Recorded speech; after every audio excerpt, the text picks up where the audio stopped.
orar.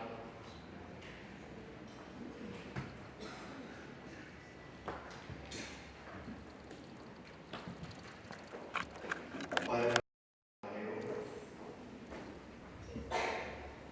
nosotros somos el barro.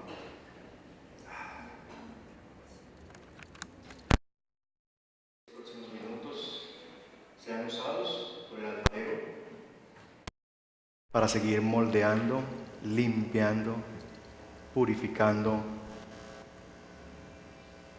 dándonos la forma, Señor, que tú y no el barro quiere. Rogamos que tu Espíritu Santo venga con voz dulce, de consuelo, que nos permitas comprender los procesos de la vida que muchos estamos viviendo, que envíes tu palabra y seamos sanados. Rogamos la asistencia de tu Santo Espíritu con nosotros esta mañana.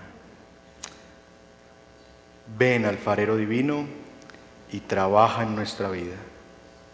Así oramos en el nombre de Jesús. Amén.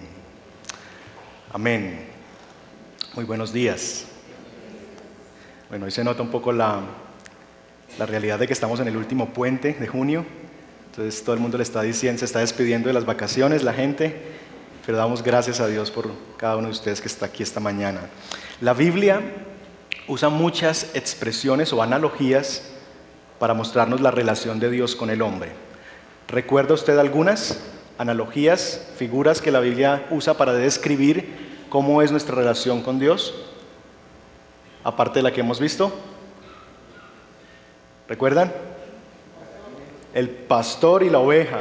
Él es el buen pastor. Ustedes, nosotros somos ovejas de su prado.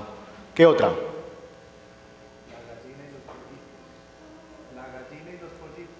La gallina y los pollitos. ¿Cuánto quise juntar a Israel como la gallina junta sus pollitos debajo de sus alas? ¿Qué otra? Pámpanos y la vid. Yo soy la vid, ustedes son las ramas, ¿cierto? ¿Qué otra? Padre e hijo, ¿cierto? Y noten ustedes que todas estas cosas tienen algo en común. Y es que cada una de las referencias o analogías o comparaciones con las que nos encontramos en nuestra relación con Dios muestra a Dios como sin el cual los seres humanos o las personas, la oveja, la rama, los pollitos, el hijo, no puede vivir.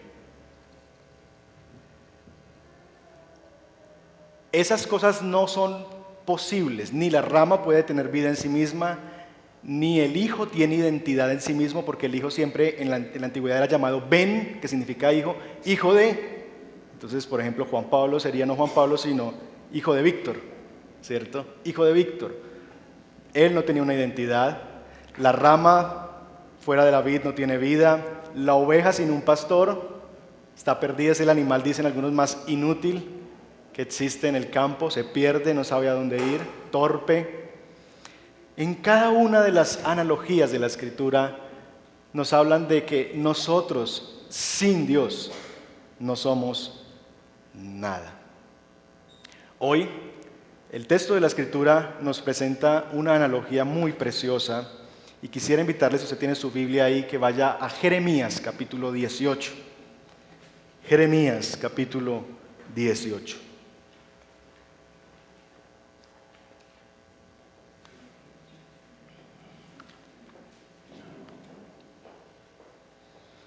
Jeremías capítulo 18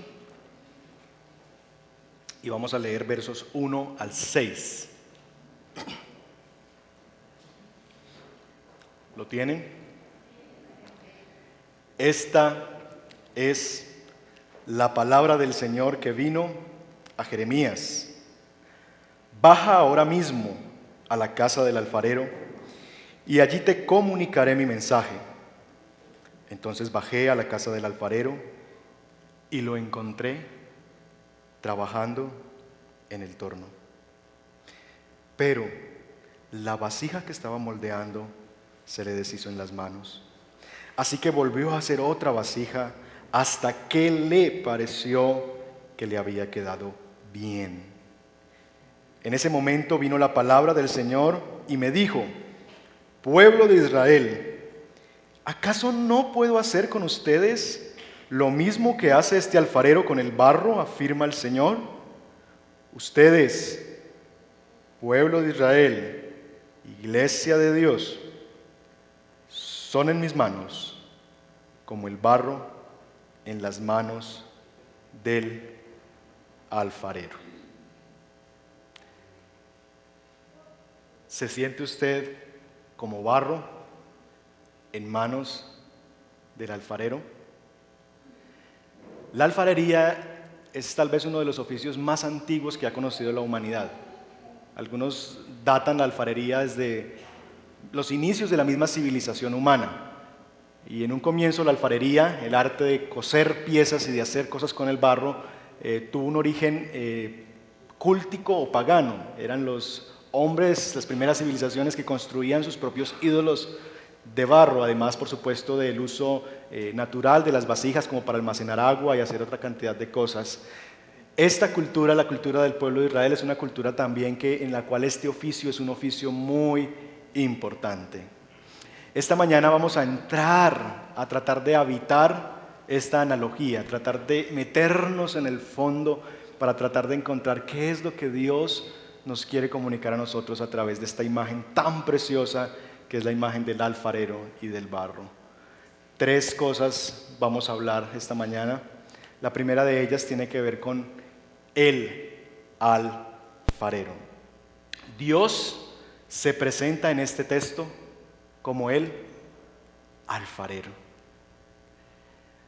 Dios no es un decorador, no es un mecánico que va a reparar algo que está dañado, no. Dios es un alfarero que trabaja de la nada, que trabaja con barro. Dice la Escritura en el libro de Génesis que Él nos formó, ¿de qué? Del polvo, del barro de la tierra. Nuestro Dios es un alfarero, Él es el artesano divino. Dios es el alfarero. Y este alfarero en este texto nos muestra muchas facetas. La primera de ellas en el verso 4. Pero la vasija que estaba moldeando se le deshizo en las manos, así que la volvió a hacer hasta que le pareció que le quedaba bien. Nuestro alfarero es soberano. Él tiene dominio sobre el barro. Él hace con el barro lo que Él quiere. Hace las piezas que Él quiere. Si se le antoja hacer un jarrón grande, hará un jarrón grande. Si se le antoja hacer un plato donde depositar algunos alimentos, va a hacer un plato. Él hace lo que Él quiere y hace las cosas para el uso que Él las quiere. Si por alguna razón la pieza que está trabajando el alfarero no va cobrando la forma que Él quiere, ¿qué hace? La deja y vuelve y comienza de nuevo. El alfarero no es un administrador, el alfarero es el dueño del barro. Él diseña, Él le da forma, Él también desecha y Él también vuelve a crear. Yo no sé a ustedes, pero a mí me cuesta entrar en contacto con la realidad de un Dios que es soberano. Miren lo que el pueblo de Israel le decía a Dios, cómo Dios interpreta esa dificultad del pueblo de Dios de aceptar que Dios es soberano sobre sus vidas. Ay del que le reprocha a su padre, mira lo que has engendrado. Ay del que le reclama a su madre, mira lo que has dado a luz. Así dice el Señor, el Santo de Israel, su artífice. ¿Van acaso ustedes a pedirme cuentas del futuro de mis hijos? ¿O van ustedes a darme órdenes a mí sobre la obra de mis manos? ¿Van acaso ustedes a pedirme cuentas de lo que yo hago con el futuro de mis hijos? ¿Van acaso a darme órdenes con lo que yo quiero hacer con la obra de mis manos? Nos cuesta creer, aceptar que nuestro Dios es soberano. La soberanía de Dios, que Dios hace lo que a Él le da el antojo, el deseo. Que Dios hace lo que Él quiere. Pero a nosotros no nos gusta eso. Nosotros creemos muchas veces que somos los dueños de la finca, que somos quienes podemos decirle a Él qué hacer. Él es el dueño de la finca, Él es tu hacedor y Él es tu alfarero. Ahora bien, conocer esta verdad de la Escritura de que el alfarero es soberano, que Él hace lo que Él quiere, me pone en la perspectiva correcta de que finalmente mi vida no se gobierna por mis deseos, que mi vida no se va a dirigir por lo que yo quiera hacer con ella, que la vida y que Dios no existe para darme gusto a mí, sino que Él es soberano, Él es el alfarero, yo el barro soy, dice la canción. Pero yo no sé a ustedes, pero a mí me causa terror la soberanía de Dios. Porque significa que yo me abandono y que toda mi vida está gobernada por algo más grande y fuera de mí. La soberanía causa miedo. Piense, por ejemplo, en las dictaduras. Un dictador es un soberano. Él hace lo que él quiere, gústele a la gente o no le guste. Así que pensar en la soberanía de Dios nos debería causar miedo. Él va a hacer conmigo lo que Él quiere. Pero esa figura del alfarero no solamente es una figura que nos trae a la memoria que Él es soberano, sino también que Él es bueno. Mire conmigo el verso 4. Dice que la vasija que Él estaba haciendo se le deshizo en las manos. ¿Pero qué hizo Él? El alfarero tiene dos alternativas. Está trabajando en una vasija, le está dando forma, la está tallando, él está girando allí, quitando las imperfecciones y de un momento a otro se deshace en sus manos. ¿Qué alternativas tiene el alfarero? Dos solamente. O desecha el barro y pone barro nuevo, o lo recicla y lo vuelve a hacer. Nuestro alfarero toma el mismo barro que se le deshizo entre las manos, lo lleva nuevamente al torno, lo amasa nuevamente y arranca de nuevo. Hasta que hace con ese barro algo bueno. Nuestro alfarero es soberano, Él hace lo que quiere, pero también ese es bueno. No desecha el barro, no lo echa a un costado y dice, ya no me sirves. Vuelve y coge el mismo barro y crea la pieza que Él quiere, hasta que a Él le parezca que es bueno. El pueblo de Israel vivió esta experiencia una y otra vez, que cuando era un barro terco y que no se dejaba moldear en las manos del Señor, Dios le promete más adelante en el mismo libro de Jeremías que aquello que Él había dispersado, que se le deshizo en las manos, Él mismo los iba a recoger entre todas las naciones y ellos serían entonces pueblo de Dios, barro de Dios, y Dios sería su Dios, su alfarero. Nuestro alfarero es soberano, Él hace con el barro lo que Él quiere. Nuestro alfarero es bueno, no desecha el barro, trabaja con el mismo barro que se le deshace entre las manos, lo recicla, lo vuelve a hacer. Pero no solamente nuestro alfarero es soberano, nuestro alfarero no solamente es bueno, quien tiene derecho sobre el barro, sino que en ocasiones al alfarero el barro se le va a deshacer entre las manos. Este alfarero no hace la pieza de un solo empujón. En ocasiones hay barro que se le deshace en las manos. Y la buena noticia que nos da este texto es que nuestro alfarero, el alfarero, persiste y no desiste. Él ve que está trabajando con este barro y este barrito que tiene alma y corazón se le deshace entre las manos porque no entiende el proceso que está viviendo, se quiere bajar ya del torno. Y en medio de la dificultad que tiene el alfarero para trabajar con un barro que no se deja moldear, se le deshacen las manos. No lo tira como ya hemos visto, vuelve y lo pone y persiste. ¿Y sabe cuántas veces lo hace? Vez tras vez. Como es de alto los cielos sobre la tierra, así es su misericordia con nosotros. El alfarero divino empieza una y otra vez a trabajar con el barro hasta que el barro tome la forma que él quiere. Israel vivió esa realidad vez tras vez. Esta no es la primera vez que Israel es como el barro que se le deshace a Dios en las manos. Fueron llevados al desierto por mucho tiempo, vivieron la aflicción de los jueces, y el libro de Jueces es la historia de un alfarero que está construyendo un pueblo, una vasija de barro, y la vasija se le deshace una y otra vez, y envía un juez, construye otra vasija, y cuando ya está otra vez la vasija, vuelve y se le deshace, y vuelve y comienza, y vuelve y comienza.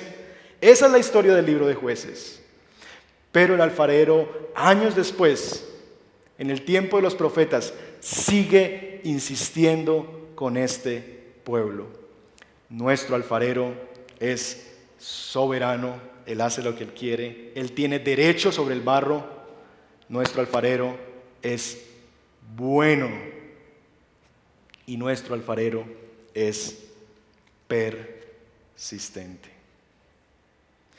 Ahora bien, Él es un alfarero, no es un decorador, no es un mecánico, Él no repara cosas, Él hace, deshace y vuelve y hace cosas. El alfarero no es un joyero, entonces no trabaja con piedras preciosas. No es un orfebre, así que no trabaja con metales preciosos. Es un alfarero. Y el alfarero trabaja ¿con qué? Con barro. Con barro. El alfarero trabaja con barro. Ustedes y yo somos barro en las manos del Señor. Dice el profeta: ay del que contiende con su hacedor. ¿Ha peleado usted con Dios? ¿Ha contendido usted con Dios? Ay del que contiende con su hacedor. Ay del que no es más que un tiesto entre los tiestos de la tierra.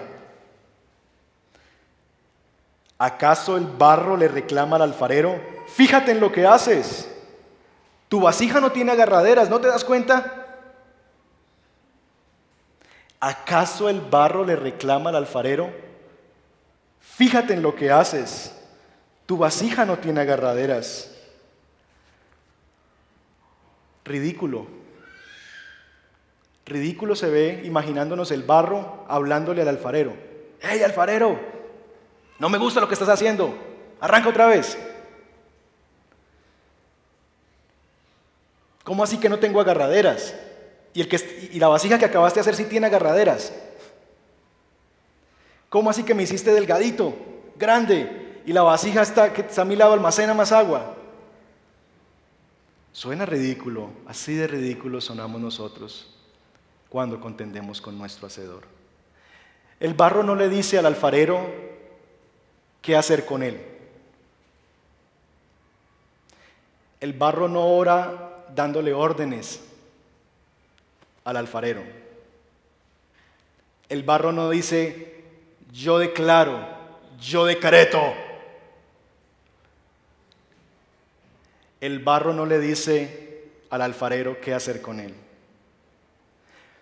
El barro no le dice al alfarero cómo usarlo, ni qué tipo de pieza hacer. ¿Cuántos de nosotros queremos decirle a Dios qué hacer con nuestra vida? Señor, yo quiero ser vasija angosta. No, Señor, yo quiero ser vasija ancha. No, Señor, yo quiero ser una cuchara. No, Señor, yo quiero ser un tenedor. El barro no le dice al alfarero qué hacer con él, ni cómo usarlo. Aunque en el trabajo de la alfarería, el alfarero sí tiene en cuenta el tipo de barro que está trabajando. Las características del barro, él las tiene en cuenta. Porque no todo el barro es igual, no todo barro se deja moldear de la misma manera. Hay barro que se deja hacer en piezas grandes, hay barro que se usa mejor en piezas pequeñas, hay barro que se deja partir en pequeños trozos y hacer pequeñas piezas, hay barro que no se deja. El alfarero sí tiene en cuenta las características del barro para saber qué va a hacer, pero finalmente, quien decide qué hacer con el barro es el alfarero y no el barro. En el oficio de la alfarería, el oficio no arranca en la casa del alfarero. Jeremías nos dice que él fue a la casa del alfarero y lo encontró trabajando. Pero el oficio de la alfarería comienza en el campo. Cuando el alfarero sale de su casa, va a las montañas y con asadón en mano empieza a escarbar la tierra. Y empieza a llenar su carretilla con la tierra. Coge la pala, pone sobre su carreta la arcilla o la tierra que él va a tratar, la lleva a su casa y allí empieza el proceso. El alfarero toma el barro y lo trae a casa. Parecido a nuestra analogía del buen pastor. ¿Qué hace el buen pastor? Va al campo, trae la oveja. Este alfarero va al campo, trae el barro y empieza el proceso. El proceso de la alfarería es precioso. He estado estudiando toda esta semana sobre todo el proceso. Y lo primero que hace el alfarero con la tierra es la derrama sobre el suelo y empieza entonces a golpearla. Porque hay piedras, hay grumos grandes que la tierra está seca y empieza hasta que la hace polvo. Con sus propias manos, piedra con piedra, empieza a golpearla. A veces usa algunos elementos, la vuelve polvo, luego la lleva a un lugar, la deja quieta por algún tiempo, coge una zaranda. ¿Saben qué es una zaranda? La cierne, la pone ahí y empieza a cernir. Y empieza a sacar las piedras que son impurezas que tiene el barro. Y empieza a desechar las piedras. Bota las piedras, bota las piedras, bota las piedras, hasta que le queda el barro limpio como él quiere. Luego el alfarero deja por un momento allí, le empieza a echar un poco de agua y él empieza con sus pies a pisar. Y empieza poco a poco a dejarla en agua, la deja en agua un buen tiempo para que la tierra coja el agua, los minerales, se moje, queda bien humedecida y luego sí la lleva entonces a la mesa de amasar. Y empieza con sus propias manos, como se hace el pan, amasando pizza o amasando pan. Empieza allí en la mesa, haciéndole con sus propias manos, tirándola, volviéndola a recoger, la esparce, le echa el agua, mira que se quiten las piezas, pajita por aquí, pajita por allá, hasta que el barro queda como él quiere. El barro, para ser barro útil, todavía seguirá siendo barro, pero para que sea un barro útil requiere de tiempo. El barro es un material que requiere tiempo para ser tratado. Es un material que requiere un proceso. No es póngame la tierra aquí y ya empiezo a trabajar. No. Tengo que darle duro, romperlo, quebrarlo, purificarlo, quitarle lo que no sirve, amasarlo, moldearlo para que entonces pueda llegar a ser barro útil. Ahora bien, hay barro de barros. Y hay barro que se deja moldear más fácil que otro. Hay barro cuyo proceso es más corto que otro. El barro que se deja moldear más fácil sufre menos. El barro que es duro de amasar y de tratar se demora más.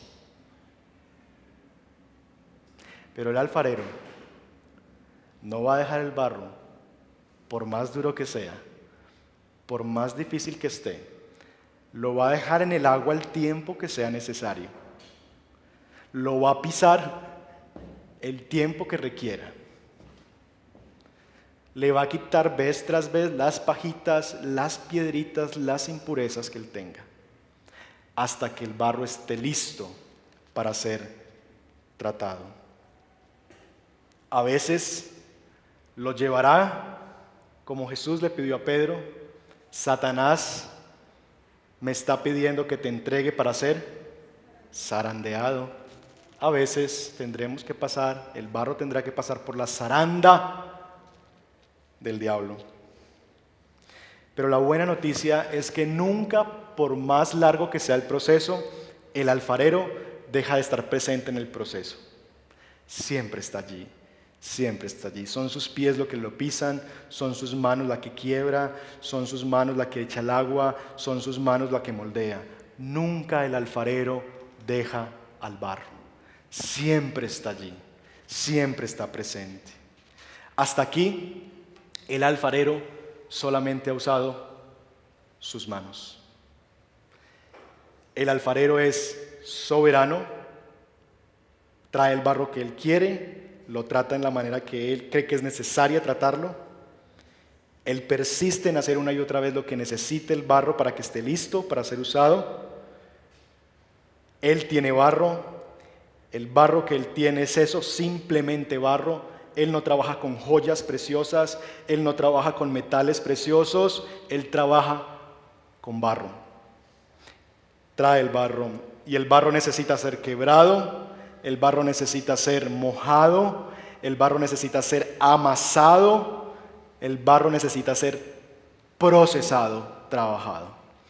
Hasta aquí, el alfarero tiene solamente sus manos y el barro. Pero nuestro pasaje nos dice que el alfarero no se queda allí, sino que hay un momento en el trabajo del alfarero sobre el barro en que él usa otras herramientas: el torno y el horno. El torno y el horno. El torno. El torno es un elemento que, como les decía en ese momento, se empezó a usar desde tiempos muy antiguos. Tiene una pedalera y funciona con la fuerza centrífuga. El torno quiere hacer salir la pieza de su lugar. El barro debe colocarse en todo el centro y es a través de la fuerza y las manos del alfarero en sentido contrario que entonces empieza a dársele forma. Noten que hasta aquí ya ha tenido un proceso el barro, pero a partir de este momento el torno empieza a hacer girar el barro a su gusto, mientras que las manos tiernas pero firmes del alfarero le van dando forma a la pieza, va empezando a moldear. Para el pueblo de esta narración de Jeremías capítulo 18, Dios usó un torno que se llamó Nabucodonosor, Babilonia. Fue allí a ese torno que Dios cogió el barro llamado Israel y le dijo a Nabucodonosor: ahí se los mando, Babilonia. Y fue allí en el torno de Babilonia en que Dios empezó a trabajar con sus manos firmes, seguras, tiernas a la vez, para hacer de Israel el pueblo que él quería. Israel tuvo que pasar por más de un torno para que Dios hiciera con él lo que él quería. De hecho, el tiempo que estamos viviendo hoy en día, junio de 2015, Israel sigue en el torno de Dios. Todavía Dios no ha acabado. De hecho, nosotros los gentiles, ustedes y yo, somos parte del torno de Dios para el pueblo de Israel. Lean el libro de Hebreos, capítulo 11. Este es el tiempo de los gentiles. Pero ahora Dios usa este tiempo para nosotros, donde el Evangelio ha sido derramado, para seguir trabajando y tratando en el corazón de ellos. Dios usa tornos. El torno es la herramienta que Dios usa para darnos forma.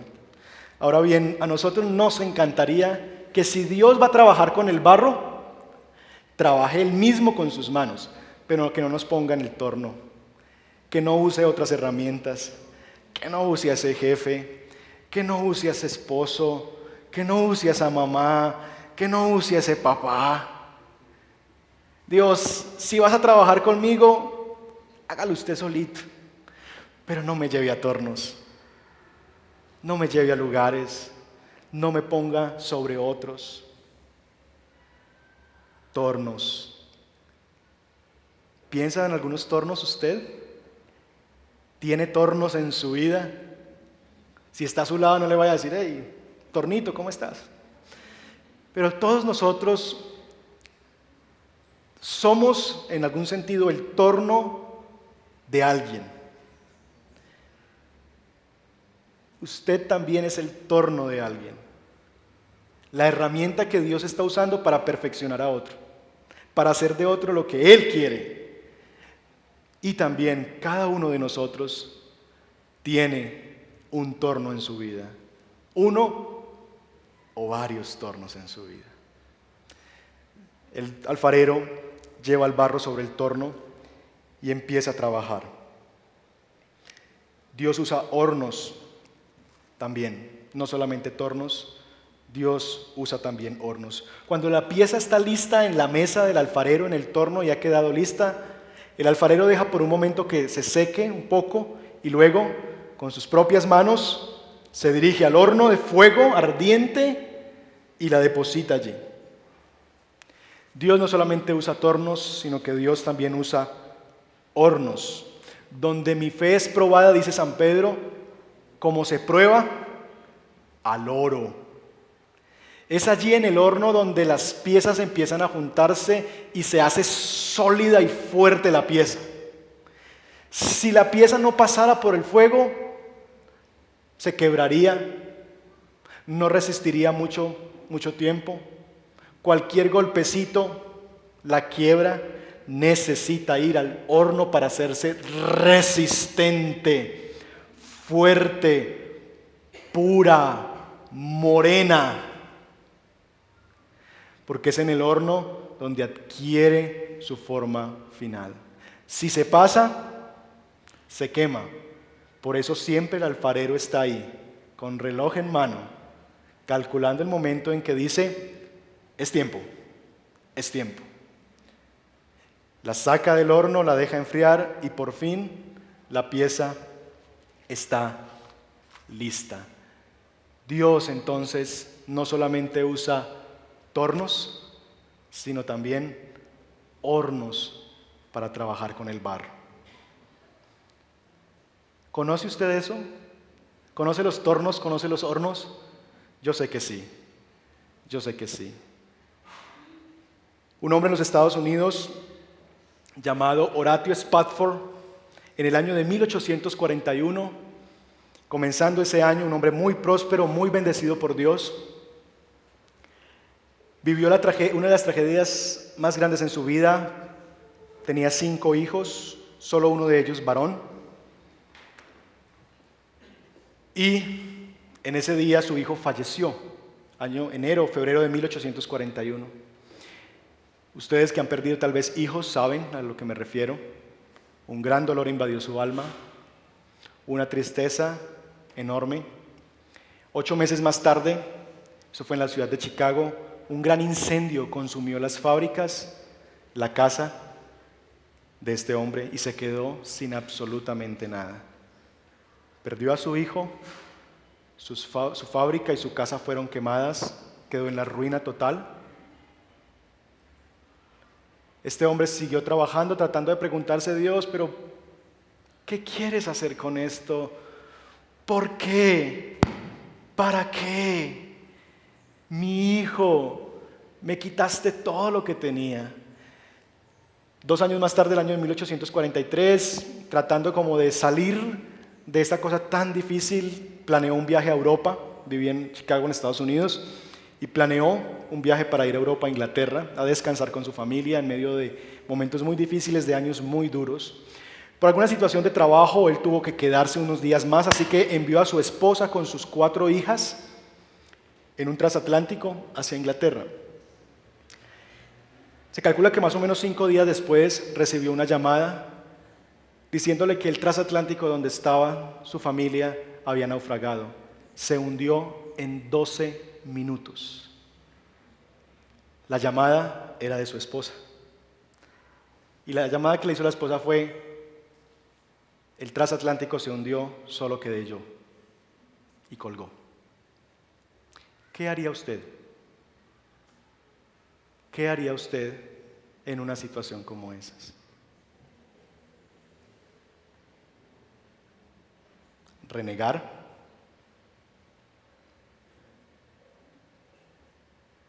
¿Llorar?